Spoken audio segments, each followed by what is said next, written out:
নমস্কাৰ জনালো সকলোকে বিভাস কিচেনলৈ বুলি আপোনালোক সকলোকে স্বাগতম জনালো।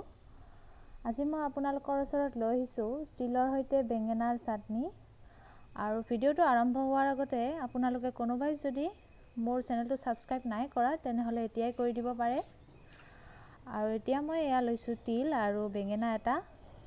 তিলখিনি মই প্ৰথমতে रोस्ट কৰি লম অকনমান।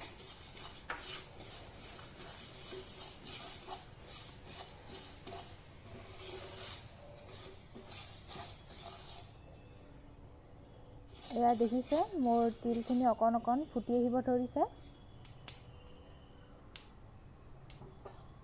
আৰু এনেদৰে এতিয়া মই তিলখিনি মিক্সিত দি পিচি লম।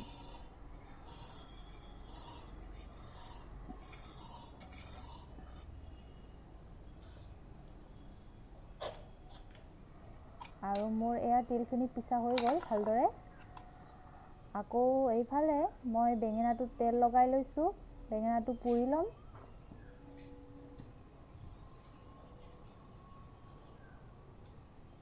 আৰু বেঙেনাটো গোটেই পুৰা হৈ গ'ল।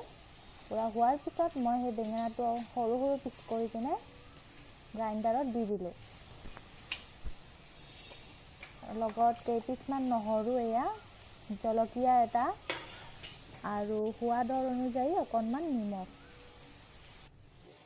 আৰু এয়া মোৰ চাটনিখিনি ভালদৰে পিচি লোৱা হৈ গ'ল।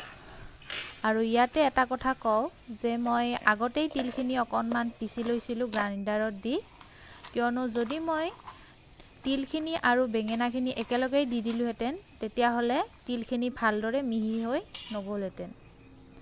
আৰু এতিয়া লগত মই সৰু সৰুকৈ মিহি মিহিকৈ কটা পিয়াজ এটা দি দিছো। আৰু এয়া নেমুৰ ৰস দিছো 2-3 ড্ৰপ মান। আৰু শেষত মই তেল দি দিছো এচামুচ। আৰু এতিয়া মোৰ তিলৰ সৈতে বেঙেনাৰ চাটনি ৰেডি হৈ গ'ল। এনেদৰে ভিডিওটো আপোনালোকে চোৱাৰ বাবে মই সকলোকে মোৰ অন্তৰৰ পৰা ধন্যবাদ জনালো। আগলৈও চাই থাকিব বুলি এনেদৰে আশা থাকিল। শেষত গৈ মোৰ বিভাস কিচেন চেনেলটো সাবস্ক্ৰাইব কৰিব আপোনালোকে নাপাহৰিব। আৰু আগলৈও চাই থাকিব মোৰ ভিডিওবিলাক। ধন্যবাদ জনালো।